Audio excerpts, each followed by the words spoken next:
भाइयों और बहनों, आज का जो टॉपिक है, आज का जो वीडियो है, वो पैसों के लेन देन को लेकर है। क्योंकि परमात्मा ने हमें जो भी कुछ देना था, ज्ञान, ध्यान, बुद्धि, विश्वास, सब कुछ दे दिया परमात्मा ने। अब यदि कोई कमी रहेगी तो आप और हमारे विश्वास की कमी रहेगी। गुरुदेव के प्रति विश्वास, भक्ति और भगवान के प्रति विश्वास, बस इन चीजों की कमी रहेगी। बाकी परमात्मा ने अपनी तरफ से जो भी कुछ देना था सब कुछ उन्होंने दे दिया। अब उनके पास देने को कुछ भी बाकी नहीं है। अंतिम वस्तु केवल एक सार शब्द है, और सार शब्द केवल हमारे पूज्य गुरुदेव भगवान है। यानी सतगुरु रामपाल जी भगवान ही सार शब्द है, उनका नाम ही सार शब्द है। कबीर नाम ही सार शब्द है, सतगुरु रामपाल जी नाम ही सार शब्द है। कहने का मतलब है, जिसने अपने गुरुदेव को परमात्मा के रूप में जान लिया, पहचान लिया, समझ लिया, मन कर्म वचन से, दिलो जान से, अपने हृदय से, अपनी आत्मा से उनको मान लिया कि मेरे गुरु के अलावा इस सृष्टि में दूसरा कोई कबीर परमात्मा नहीं है। सतगुरु रामपाल जी भगवान ही हैं, जो एक सेकंड में सतलोक पहुंच जाते हैं, एक सेकंड में पाताल लोक पहुंच जाते हैं, एक सेकंड में अक्षर पुरुष के लोक में पहुंच जाते हैं, एक सेकंड में सर्व ब्रह्मांडों में, अनगिनित ब्रह्मांडों में अनगिनित रूप बना के परमात्मा लीला करते हैं। बस इतना हमने जानना है, और एकमात्र उन्हीं की पूजा, उन्हीं के प्रति हमारी श्रद्धा, निष्ठा, लगन, हमारी हर प्रकार की सांसारिक या भौतिक डिमांड, सब कुछ अपने गुरु जी से। उसको कहते हैं पतिव्रता पद। और इस पतिव्रता पद पे जिस दिन हम आ जाएंगे तो गुरुदेव भगवान कहते हैं फिर उस आत्मा का मोक्ष निश्चित है। उसके आत्म कल्याण के मार्ग में ये काल किसी प्रकार का कोई भी रोड़ा नहीं अटका सकता। तो अब हमने कितनी सावधानियां बरत के आगे चलना है। और गुरुदेव भगवान हिसार जेल में बैठकर आज हमारी जो परीक्षा ले रहे हैं, ज्ञान की, विवेक की, विश्वास की, ध्यान की, परमात्मा हमसे और क्या चाहते हैं, परमात्मा हमें और कितना आगे पहुंचाना चाहते हैं, हमें कैसा भगत बनाना चाहते हैं, हमारे अंदर क्या क्या योग्यता, क्या क्या गुणवत्ता परमात्मा देखना चाहते हैं। साध संगतियों के माध्यम से परमात्मा ने अपना वो काम करना है।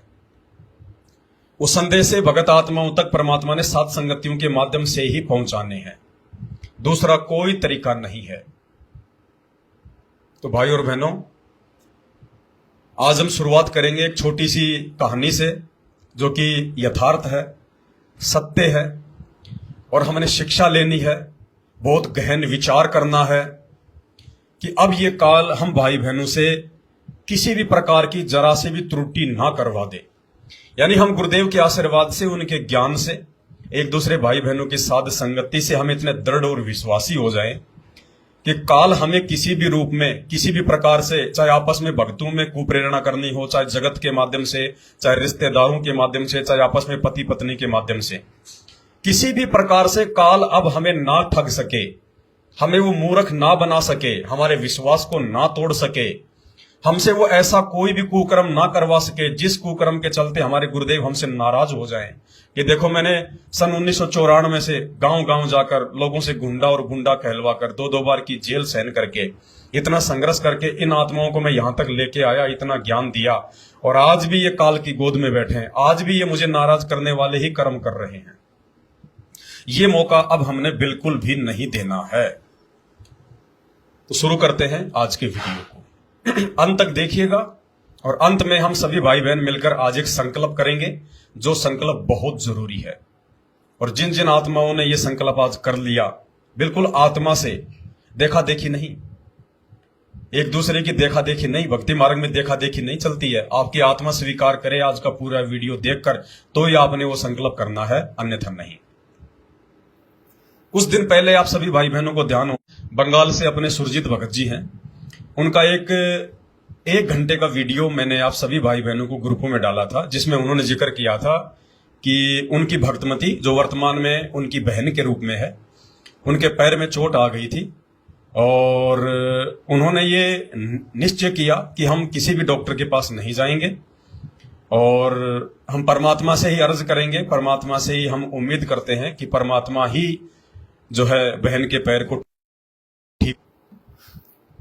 सच्चाई भाई और बहनों, नेट आज थोड़ा स्लो है। परमात्मा दया करें वीडियो बन जाए। तो वीडियो आप सभी भाई बहनों ने देखा था, भगत जी ने वीडियो डाला था और उन्होंने कहा कि जो भी कुछ करेंगे परमात्मा ही करेंगे, हम परमात्मा के आश्रित रहेंगे। वीडियो दास ने आप सभी भाई बहनों को ग्रुप में भेजा। आज हम उसी वीडियो पे भाई और बहनों चर्चा करेंगे। देखो, हमारा किसी से कोई राग द्वेष नहीं है। हम सब भगत हैं, हम सब जीव हैं, हम सब गलतियों के पुतले हैं। गलतियां मुजदास से भी हुई हैं, आगे भी हो सकती हैं, कोई बड़ी बात नहीं है। आप भक्तों से भी होती आई हैं, वर्तमान में भी हो रही हैं। लेकिन अब आगे हमने इस मन को गलतियां करने के लिए कोई भी गुंजाइश नहीं देनी है। इसलिए जिस भी भगत के विषय में आज मैं बातें करूंगा, उन भक्तों के प्रति हमने किसी भी प्रकार का कोई द्वेष अपने मन में नहीं रखना है।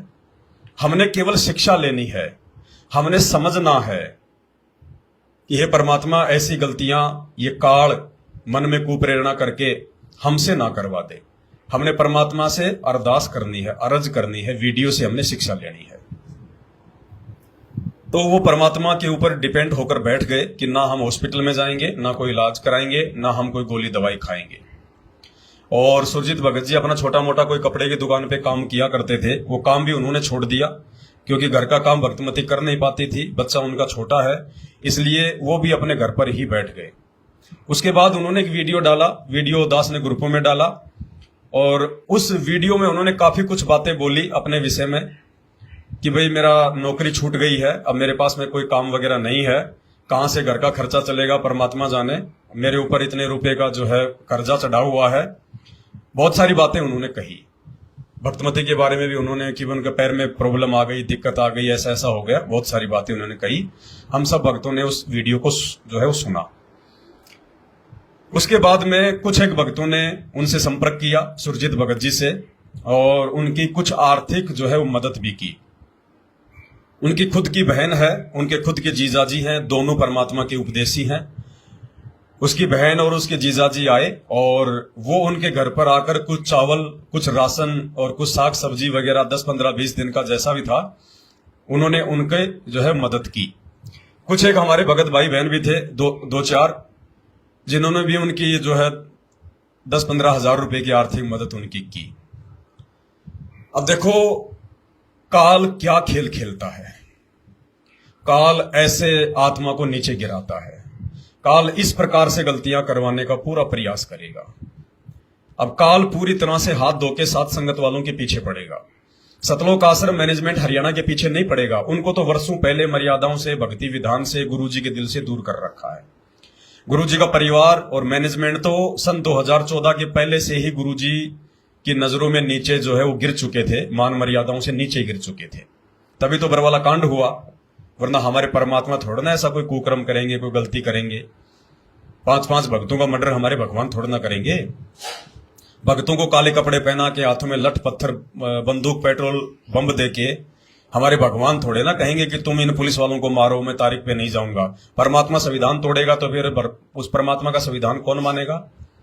वो पुलिस वाले भी तो परमात्मा के बच्चे हैं, इधर भी परमात्मा के बच्चे थे। तो सारा का सारा जो खेल था जो बरवाला कांड का, ये गुरुदेव के उस परिवार को निमित्त बना के और उस परिवार के पीछे आंख बंद करके जितने भी कोऑर्डिनेटर लोग थे, उन सबको निमित्त बना के उसने वो कांड करवाया, जिसके चलते परमात्मा तो उसी समय से इस मैनेजमेंट को अपने दिलो दिमाग से नीचे उतार चुके हैं। ये तो केवल इनकी परमात्मा की संगत में रह के थोड़ी बहुत जो भक्ति की गई है, जो सेवा इन्होंने की है, जो दान धर्म किया गया है, उसकी एवज में इनकी बैटरी अभी चार्ज है। बाकी गुरुदेव भगवान की तरफ से इनके ऊपर रत्ती भर भी आशीर्वाद नहीं है। इसलिए ये काल उनके पीछे नहीं लगेगा, क्योंकि वो तो नीचे गिर चुके हैं, वो अपना ये जीवन तो बर्बाद कर चुके हैं। अब काल को पता है कि ये साथ संगत से जुड़े हुए जो लोग हैं, अब ये हैं सच्चे मुच्चे, ये बचे हुए हैं। अब इनको तोड़ने का प्रयास किया जाए तो किस प्रकार से वो ठगेगा। अब सुरजीत भगत जी के पास में जितनी उनको आवश्यकता थी एक भगत होने के नाते, उतनी आर्थिक मदद कुछ भगत भाई बहनों के माध्यम से उनके पास में आ चुकी थी। क्योंकि देखो, उनका खुद का मकान है तो उनका कोई रेंट नहीं लगता। परिवार में केवल सुरजीत भगत जी हैं, उनकी जो भगतमती है वो है, उनका एक बच्चा है, 3 मेंबर हैं। और बाकी हमारा कोई खर्चा है नहीं, ना कोई शादी का, ना भात का, ना छुचक का, ना कोई जन्मदिन का, ना तेरी का, ना मेरी का। ना कोई अच्छा खाने का, ना कोई अच्छा पहनने का, और फालतू का हमारा कोई शौक नहीं है। ठीक है, केवल उनका रसोई का खर्चा, मोबाइल का कोई रिचार्ज वगैरह महीने का 200-300 रुपए का। और उन्होंने अपनी ऑडियो में कहा कि हमारे को परमात्मा ने आकर जो है वो दर्शन दिए, और मालिक ने कहा कि बेटा 1.5 महीने के आसपास का समय लगेगा टोटल, इसका पैर ठीक हो जाएगा। तो उनका खर्चा यदि अपन मान के चलें, आप उनका महीने का 5 से 6 हजार रुपए का खर्चा मान लीजिए। और भगत भाई बहनों ने उसकी वीडियो सुनने के बाद में, ऑडियो सुनने के बाद में, उनको कम से कम 15 से 20 हजार रुपए के बीच में, यानी उनकी बहन ने उनको जो भी राशन पानी वगैरह दिया वो मिलाकर, और कुछ एक भक्तों ने उनको जो आर्थिक मदद की वो मिलाकर 15 से 20 हजार रुपए का उनके पास में जुगाड़ हो चुका था। यानी 1.5 महीने का टाइम उनको जो परमात्मा ने दिया था, तो 1.5 महीने का राशन पानी की व्यवस्था भी परमात्मा ने किसी न किसी तरीके से उनको पूरी जो है वो करवा दी थी कि भाई 1.5 महीने के बाद ये अपने काम पे चले जाएंगे, बहन ठीक होकर अपना छोटा मोटा अपना जो परिवार का काम है वो करने लग जाएगी, बस। अब उसके बाद भाई और बहनों देखो काल ठगता कैसे है, क्योंकि ऑडियो तो सभी भगत भाई बहनों ने सुनी, हजारों ने सुनी। अब परमात्मा के बच्चे हैं, जब से ये ज्ञान प्राप्त किया है तो दया धर्म तो हमारे अंदर आ ही जाता है। अब उस ऑडियो को सुन के, और हमारी पंजाब के शहर का मुझे पता नहीं बहन जी का, गुरदासपुर, पंजाब के गुरदासपुर से हमारी एक बहन है, उस बहन ने वो ऑडियो सुनी, और सुनने के बाद में उस बहन ने सुरजीत भगत जी से संपर्क किया उनके नंबर पर, और बहन ने कहा कि भगत भाई मैं आपकी कुछ मदद करना चाहती हूं। तो सुरजीत भगत जी ने कहा कि ठीक है बहन, मैं परमात्मा से प्रार्थना करूंगा, जैसे भी मुझे प्रेरणा होगी मैं आपको बताऊंगा। क्योंकि मैंने भी सुरजीत भगत जी से बात की थी कल, तो मेरी उनसे 1.5 घंटे बातचीत हुई है। तो सारी बातों की जानकारी लेने के बाद ही मैं वीडियो बना रहा हूं, ताकि दास भी कुछ उल्टा सीधा बोल के परमात्मा का दोषी ना हो जाए।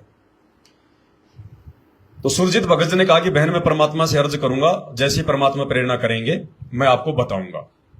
अब यहीं से भाई और बहनों काल प्रेरणा शुरू हो गई, क्योंकि सुरजीत भगत जी के पास में 1.5 महीने का पूरा राशन का जुगाड़ उनके पास आ चुका था। उसके बावजूद उन्होंने बहन को यह कहना कि मैं परमात्मा से अर्ज करूंगा, मैं परमात्मा से पूछूंगा, अगर मुझे प्रेरणा होगी तो मैं आपको बताऊंगा। ये शब्द उन्होंने बिल्कुल भी नहीं कहने चाहिए थे, क्योंकि देखो हमने अंतोगत्वा परमात्मा के सत्संगों को आधार बनाना ही पड़ेगा। अगर हम भी वही गलती करेंगे कि सत्संग सुन रहे हैं, बहुत अच्छे, आगे शेयर कर रहे हैं, लेकिन परमात्मा सत्संगों के माध्यम से हमें समझाना क्या चाहते हैं, हमें बताना क्या चाहते हैं, हमें बनाना कैसा चाहते हैं, हमारे अंदर क्या देखना चाहते हैं परमात्मा हर प्रकार से हमारी परीक्षा लेगा। परमात्मा हमें गरीबी का जीवन देकर भी परीक्षा लेगा कि ये गरीबी में, निर्धनता में टूटता है या नहीं टूटता है, मेरे ऊपर अविश्वास करता है या नहीं करता है। क्योंकि जब भगत को निर्धनता से नाम दीक्षा लेने के बाद में जब उसको गुजरना पड़ता है, तो वो परमात्मा की तरफ से परीक्षा होती है। और भगत को ऐसी स्थिति में जगत वाले, रिश्तेदार, उसके परिवार वाले, बच्चे यदि अनुपदेशी हैं तो वो, माता पिता अनुपदेशी हैं तो वो ताने मारेंगे। कोशिश ये होगी काल की कि ये भक्ति छोड़ दे, दुखी होके, परेशान होके, या मन में कोई शंका ला बैठे, अपने गुरुजी के प्रति मन में दोष पैदा कर ले कि गुरुजी तो ऐसे ऐसे भक्तों के इंटरव्यू सुनाते हैं, गुरुजी तो ऐसे ऐसे कहते हैं कि नाम लेते हैं ऐसे सुख हो जाता है, ऐसे हो जाता है, मेरे तो कोई लाभ ही नहीं हो रहा, मेरे को इतना दिन हो गया। तो ये नाम दीक्षा लेने के बाद में हमारी परीक्षा शुरू हो जाती है परमात्मा की तरफ से, और काल हमें तोड़ने का प्रयास करता है अपनी प्रेरणा से। तो अब क्या हुआ, अब यहां पे सुरजीत भगत जी गलती कर बैठे। परमात्मा कहते हैं साईं इतना दीजिए जिसमें कुटुंब समाव, हम भी भूखे ना रहे साधु न भूखा जाए।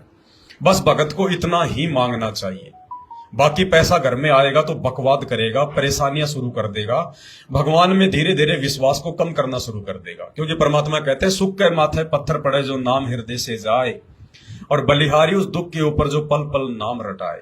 हे भगवान, ऐसा थोड़ा बहुत दुख, परेशानी, संकट, ऐसी ठूठा हमारे जीवन में जो है वो बनी रहनी चाहिए, जिससे भगवान वो संकट आते ही, वो परेशानियां आते ही, वो समस्या याद आते ही भगवान हमें सबसे पहले आपकी याद आई कि हे गुरुदेव भगवान, ना मेरा कोई रिश्तेदार है, ना मेरा कोई समाज है, ना मेरे कोई भाई बंधु है, ना मेरा कोई यार दोस्त है। परमात्मा, मैं तो आपके प्रति समर्पित हो चुका हूं, आपसे नाम दीक्षा लेके, आपके ज्ञान को सुन के। बंदी छोड़, मुझे हर सुख दुख में आप जो है वो दिखाई देते हो। मेरी केवल आप ही से एकमात्र उम्मीद है। तो थोड़ी बहुत परेशानी होगी तो हमें परमात्मा याद आएगा, और परमात्मा भी यही चाहते हैं। तो यहां सुरजीत भगत जी थोड़ी सी गलती कर बैठे। परमात्मा ने उनकी जितनी आवश्यकता थी उतनी उनकी मदद उन्होंने करवाई। उसके बाद उस बहन का फोन आया। अब ये परीक्षा उस बहन की भी थी, आपको बताएंगे आगे वीडियो में बहन की परीक्षा कैसे थी। बाकी भक्तों ने जो मदद की उनकी भी परीक्षा थी, और सुरजीत भगत जी की भी परीक्षा थी, सुरजीत भगत जी की भक्तमती की भी परीक्षा थी। ये सारी बातें आप ध्यान रखना भाई और बहनों। तो बहन ने कहा कि भाई मुझे प्रेरणा हुई है कि मैं आपकी कुछ मदद करूं। तो बोला ठीक है। तो बहन ने सुरजीत भगत जी को शुरुआत में 50,000 रुपए भेज दिए। 50,000 रुपए उनके पास में पहुंच गए। बोला ये आपके राशन पानी के लिए है। उसके बाद में 1-2 दिन बाद में बहन ने कहा कि भगत जी, मैंने ऑडियो में सुना था कि आपके ऊपर कुछ कर्जा वगैरह भी है, तो मैं चाहती हूं कि अब मैं आपका जो कर्जा है मैं उसको उतार दूं। उस समय भी सुरजीत भगत जी ने बहन को मना नहीं किया। देखो काल कैसे हमारे अंदर बैठ के मन रूप में कैसे हमारे को ठगता है, कैसे हमारे अंदर लालच पैदा करता है, हमारे अंदर लोभ पैदा करेगा। भाइयों बहनों, ये सूक्ष्म चाल है काल की, ये सूक्ष्म चाल है काल की, जो इस वीडियो में आज हम सभी भाई बहनों ने शिक्षा लेनी है। काल आगे से आगे सुरजीत भगत जी को मौका देता चला गया भक्ति को बर्बाद करने के लिए। 50,000 रुपए उन्होंने लिए बहन से राशन पानी के लिए। सबसे पहले गलती उनकी ये, उन्होंने उसी समय बहन को मना कर देना चाहिए था कि बहन, जितनी मुझे आवश्यकता थी मेरे बंदी छोड़ने भगत भाई बहनों को निमित्त बना के पूरी करवा दी। बहन, मालिक ने मुझे सौपन में आकर कहा है, मुझे विश्वास है मेरे भगवान ने कहा तो ऐसा ही होगा। 1.5 महीने में मेरी भक्तमती ठीक हो जाएगी तो हो जाएगी, क्योंकि परमात्मा ने आकर कहा है। और 1.5 महीने का परमात्मा ने राशन पानी का भी प्रबंध मेरा जो है वो करवा दिया। उसी समय भगत जी ने परमात्मा के ज्ञान आधार से बहन को तुरंत मना कर देना चाहिए था, क्योंकि ये परीक्षा थी। लेकिन उन्होंने मना नहीं किया, काल ने उनको मौका दिया। तो 50,000 रुपए उन्होंने रख लिए। यानी 50,000 रुपए का मतलब है सुरजीत भगत जी के लिए कम से कम 6-7 महीने का एडवांस में राशन। जबकि वो कथा हमें परमात्मा ने जो सुनाई थी सेठ जी की और भगत की और भक्तमती की, वो सेठ जी सभी को राशन बांट रहा था, क्योंकि सेठ जी को किसी ने बताया था कि अगर तू दान करेगा तो तेरे को जो है परमात्मा जो है वो धन देगा। तो उसने लोगों को दाल चावल ये बांटना शुरू कर दिया, तो सबको बंटवाया। फिर ऐसे वो भगत और भक्तमती ने, यानी एक संत और उसकी वाइफ दोनों ही रहा करते थे एक आश्रम में, उनके पास गए सेठ जी के नौकर और जाकर कहा कि भाई हमारे सेठ जी ने ये आटा दाल चावल नमक लूण मिर्च भेजा है, आप ले लो। उसने मना कर दिया कि हम नहीं लेंगे। नहीं लेंगे तो वो बेचारे वापस आ गए। फिर सेठ जी गए कि भाई तुमने दिया क्यों नहीं? बोले जी उन्होंने लिया नहीं। बोला लेगा क्यों नहीं? चलो मैं चलता हूं। तो सेठ जी वहां गया। सेठ जी ने कहा कि भाई क्या बात है, आप ले क्यों नहीं रहे? हम राशन बांट रहे हैं, ले क्यों नहीं रहे? तो सेठ ने भगत ने अपनी भक्तमती से कहा कि जरा देखना अपने घर पे कितना राशन है। तो उसकी भक्तमती ने अंदर जाकर चेक किया रसोई में और कहा कि हमारे पास में आज रात्रि का राशन पानी है, यानी आज रात को हम खाना बना के खा सकते हैं, इतना अपने पास में है। तो उस भगत ने कहा कि सेठ जी हमें नहीं चाहिए, आप जाइए, हमारे पास में रात्रि का राशन है। तो सेठ ने कहा अरे भोले आदमी, अरे रात का ही है, अरे भाई सुबह खा लियो, सुबह बना के खा लेना। बोला नहीं, सुबह का भगवान देगा, अपने आप देगा, हमें चिंता नहीं है। जिसने पेट दिया है भूख की चिंता उसको है। पो पाटी पगड़ा भैया जागी जिया जून, सब कहों को देत है वो चौंच समाना चून। तो सेठ जी ने मना कर दिया। सेठ ने कहा अरे भगत जी ले लो वरना भूखे मरोगे भूखे। तो भगत जी ने कहा सेठ जी सुन ले कान खोल के, भूखे वो मरते हैं जो भगवान पे विश्वास नहीं करते, जो भक्ति नहीं करते, वो मरते हैं भूखे। भगत अगर भूखे मरने लग गए तो भगवान को कौन जानेगा, कौन पहचानेगा? परमात्मा कहते हैं जय हमारा भगत पछोड़ी हुई तो हमारा नाम न लेवे कोई। अगर मेरे भगत पे आपत्ति आ गई भक्ति करते करते तो मेरा नाम कौन लेगा? तो सेठ जी को तो बिल्कुल अचंभा सा हुआ, और उसके बाद की कथा परमात्मा ने हमें समझाई रखी है। फिर सेठ जी भी जो है उनकी बातों को सुन के उनको अपनी गलती का एहसास हुआ, और वो भी भक्ति मार्ग में जो है लग गया। तो कहने का मतलब भाई और बहनों, वो जो भगत था और जो भगतमती थी उनको तो संत रामपाल जी भगवान जैसा कोई परम तत्वज्ञानी संत भी नहीं मिला हुआ था। जो ज्ञान, जो सत्संग आज गुरु जी ने हमें दे दिया, वो ज्ञान, वो सत्संग उस समय उनको नहीं था। उसके बावजूद भी उनके विचार देखो कि उनके विचारों को परमात्मा ने आप और हमारे लिए एक उदाहरण के रूप में पेश किया। तो हमने तो उनसे भी कई दर्जे ऊपर का भगत और भगतमती बनना है। उनसे भी अच्छे ज्ञान वाला, विचारों वाला, अपने गुरु जी के प्रति विश्वास वाला भगत बनना है, तब हमें परमात्मा साथ देंगे। तो सुरजीत भगत जी ने 50,000 रुपए के लिए बहन को यस कर दी, ये पहली गलती। दूसरी गलती, फिर बहन ने उसको कहा कि भैया मैं आपका जो कर्जा है वो भी जो है वो देना चाहती हूं। भगत जी ने उसके लिए भी हां कर दी। तो बहन ने उसको 1.5 लाख रुपए जो है उनके खाते में डाल दिए। वो 1.5 लाख रुपए उनके पास में पहुंच गए। 2 गलती। फिर उधर से बहन को काल ने प्रेरणा की, क्योंकि काल तो चाहता है कि दोनों के कर्म बिगड़े, वो तो सूक्ष्म चाल खेलता है। फिर बहन ने कहा कि भगत जी मुझे प्रेरणा हो रही है कि हर महीने मैं आपको 10-10 हजार रुपए दूंगी, हर महीने मैं आपको 10-10 हजार रुपए डालूंगी, और मुझे प्रेरणा है कि आप सेवा करो आप परमात्मा की।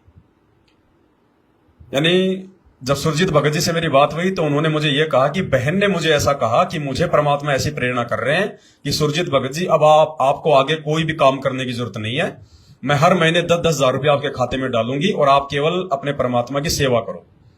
बहन से मैंने बात करी तो बहन कह रही थी कि मैंने ऐसा नहीं कहा, मैंने तो यह कहा था कि जब तक आपकी भक्तिमती ठीक नहीं हो जाती है तब तक मैं 10-10 हजार रुपये आपके खाते में डाल दूंगी। चलो जो भी है, जैसा भी है, लेकिन उस बहन की भी गलती। और इधर से तीसरी बार सुरजीत भगत जी ने फिर उस बहन को यस कर दिया कि ठीक है बहन, आप मेरे खाते में हर महीने 10-10 हजार रुपये डालती रहना। सबसे बड़ी गलती। उसके बाद में सुरजीत भगत जी की जो भगतमती है उनकी गलती। भाई हमें परमात्मा ने महर्षि वाल्मीकि जी की वो कथा सुनाई। रत्नाकर डाकू था जिसने रामायण लिखी थी, पहले वो डाकू था, लोगों को मारता था, पीटता था, लूटता था। एक दिन नारद जी वहां चले गए, घूमते घूमते नारद जी को उसने पकड़ लिया, लूटने का प्रयास किया। तो नारद जी ने कहा कि भाई क्यों अपने कर्म फोड़ रहा है, बोले ज्यादा ज्ञान मत दे। काफी बातें हुई, अंत में नारद जी ने कहा कि तू जो ये कर्म कर रहा है, क्या तेरे बीवी बच्चे उसमें तेरे सहयोगी हैं? अरे भगवान के दरबार में जब तेरा हिसाब किताब होगा तेरे इन कुकर्मों का, रोजी रोटी के लिए जो तू लोगों को मार रहा है, लूट रहा है, तो क्या तेरे बीवी बच्चे, तेरे माँ बाप तेरे सहयोगी होंगे? तेरे वो कर्म बंटवाएंगे? तेरे पाप कर्मों में तेरे रिश्तेदार होंगे? तो उसने कहा कि क्यों नहीं होंगे, मैं उनके लिए तो सब कुछ कर रहा हूं। बोले एक बार उनसे भी तो जाके पूछ। तो बोला तू भाग जाएगा, बहुत चालाक है। बोला नहीं। तो उसने उसको बांध दिया और बांध के खुद चला गया झोपड़ी में। अपनी पत्नी से कहा कि ऐसी ऐसी बात है, मैं जो भी कुछ कर रहा हूं तुम्हें पता है कि तुम्हारे लिए कर रहा हूं, अगर कल को मेरे इन पाप कर्मों का जब परिणाम भोगने का समय आएगा, क्या तुम मेरे पाप कर्म बंटवाओगी? पत्नी ने साफ साफ मना कर दिया कि भगत जी, मैंने आपसे शादी करते समय यह वचन लिया था कि जैसा भी रूखा सूखा आप मेरे को लाके दोगे मैं आपको भोजन बना के दूंगी। मैंने ये नहीं कहा था कि आप मेरे लिए चोरी करना, डकैती करना, लोगों को ठगना, लूटना, मारना। आपके कर्म है, आप भोगोगे, मैं क्यों भोगूंगी? उसी समय भाई साहब ढीले हो गए, लड़खड़ाते पैरों से अपने बाप के पास में आए। बाप को भी उसने यही शब्द कहे। तो बाप ने कहा कि बेटा ये तो तेरी कमाई है, मैं कैसे बंटवा सकता हूं? जो तू कर्म कर रहा है वो तेरी कमाई है, बेटा तेरे को भोगने पड़ेंगे। ढीला हो गया, बेटे के पास में गया। तो बेटे ने कहा कि पिताजी देखो, अभी मेरी उम्र छोटी है, मैं आपके ऊपर आश्रित हूं। जिस दिन मैं अपने पैरों पे खड़ा हो जाऊंगा मैं तेरी इस पाप की कमाई को थूकूंगा भी नहीं, लेकिन अभी मेरी मजबूरी है, इसलिए ये कमाई खाना मेरी मजबूरी है। भाई साहब ढीला हो गया बिल्कुल। 10 मिनट का रास्ता 1 घंटे में पूरा किया और जाके उनके चरणों में गिर गया। उन्होंने कहा भाई क्या बात है? बोले महाराज बस पूछो मत, मुझे उपदेश दे दो, मुझे ज्ञान दे दो, मेरा आत्म कल्याण करवाना है। आगे की कहानी हमें गुरुदेव ने बता रखी है, हमने केवल शॉर्ट में चलना है। तो सुरजीत भगत की भक्तमती को भी इन सब बातों का पता होगा, ऐसी बात नहीं है, क्योंकि वो भी उनसे पूछेगी कि भाई अपना खर्चा पानी कहां से चलेगा, कैसे चलेगा, मैं खाट में पड़ गई, तुम काम पे नहीं जाओगे। तो अवश्य सुरजीत भगत जी ने ये सारी बातें अपनी भक्तमती को भी बताई होगी, और भक्तमती ने यदि किसी भी प्रकार का कोई ऑब्जेक्शन नहीं किया तो भक्तमती भी उतनी दोषी है जितनी सुरजीत भगत जी, जितनी वो पंजाब वाली बहन। अन्यथा भक्तमती को समझाना चाहिए, उनको बताना चाहिए, ज्ञान आधार से उनको जो है वो सलाह देनी चाहिए, क्योंकि हम एक दूसरे के हम पूरक हैं। अगर भगत गलती कर रहा है तो भक्तमती ने समझाना चाहिए, भक्तमती गलती कर रही है तो भगत ने टोकना चाहिए।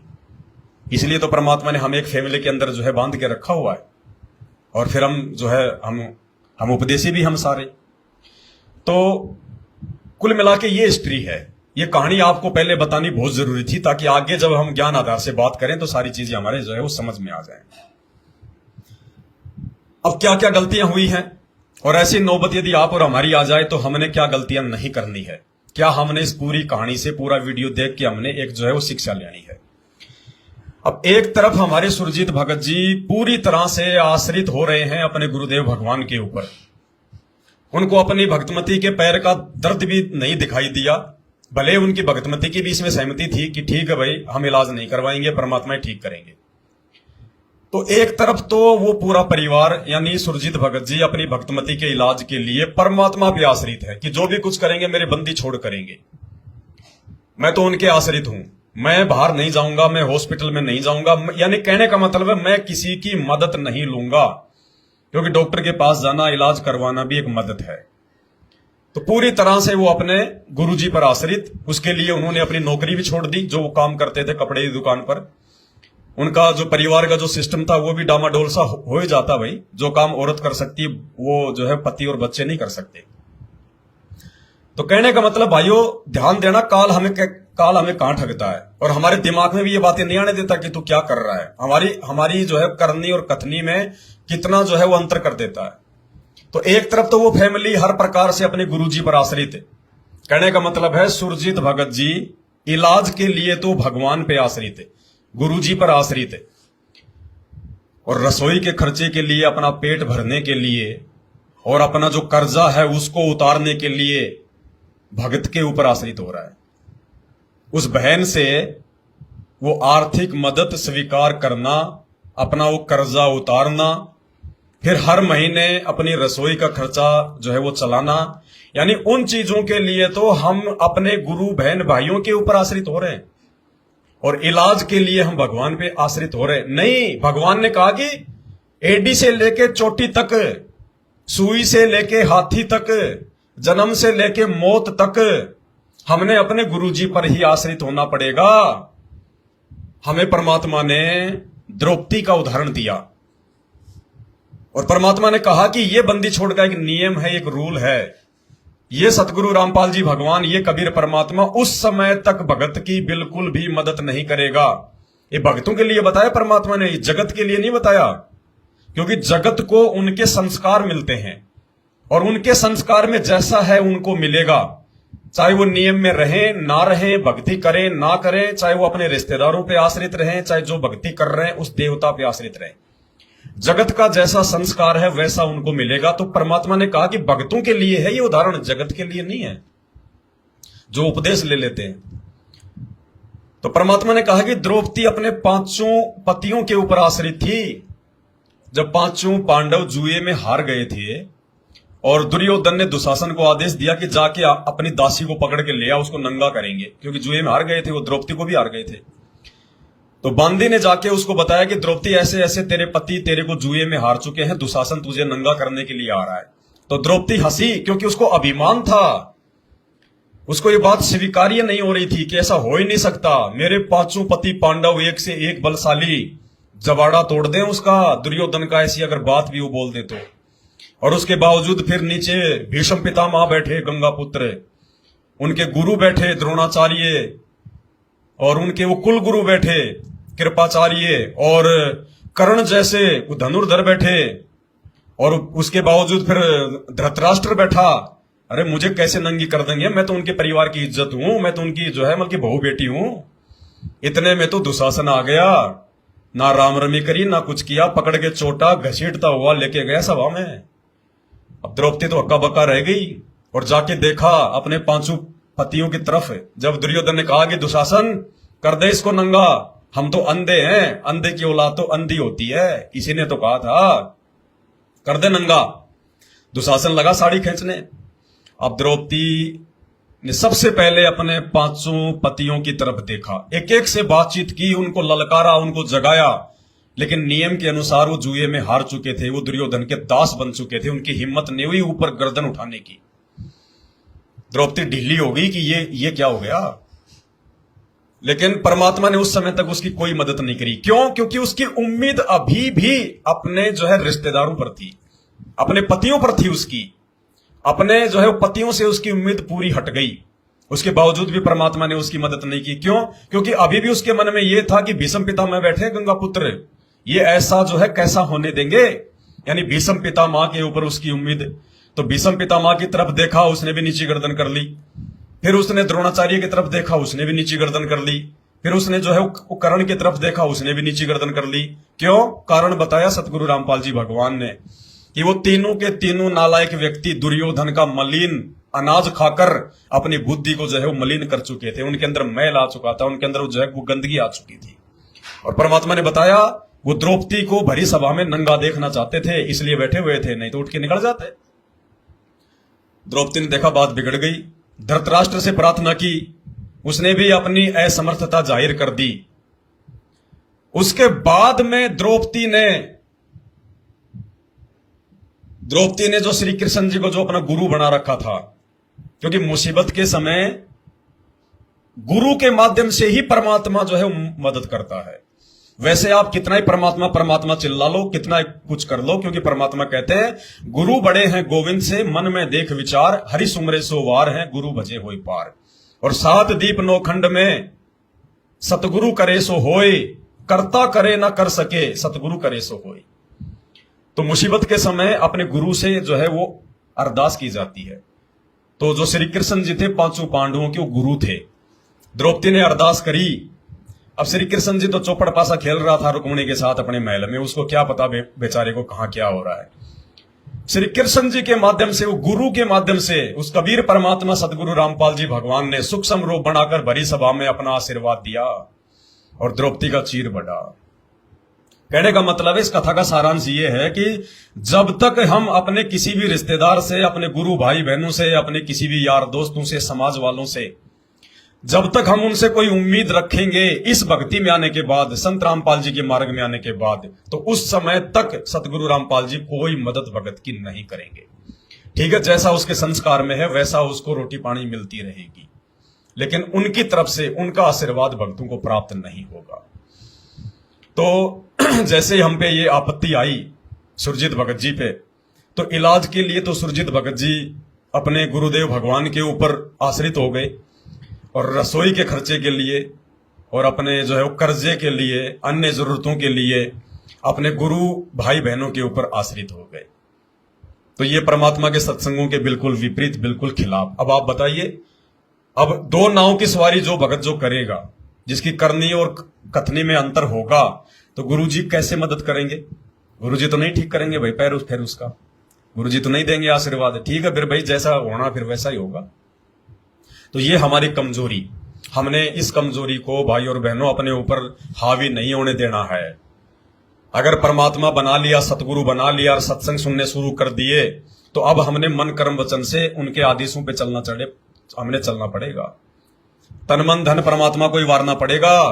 परमात्मा के चरणों में हमने भिखारी बनना पड़ेगा, हमने सतगुरु का भिखारी बनना पड़ेगा। दुनिया का भिखारी बनने से बात नहीं बनेगी। तो इलाज के लिए तो परमात्मा पे आश्रित, और अन्य जरूरतों के लिए भगत भाई बहनों पे आश्रित, ये नहीं चलेगा।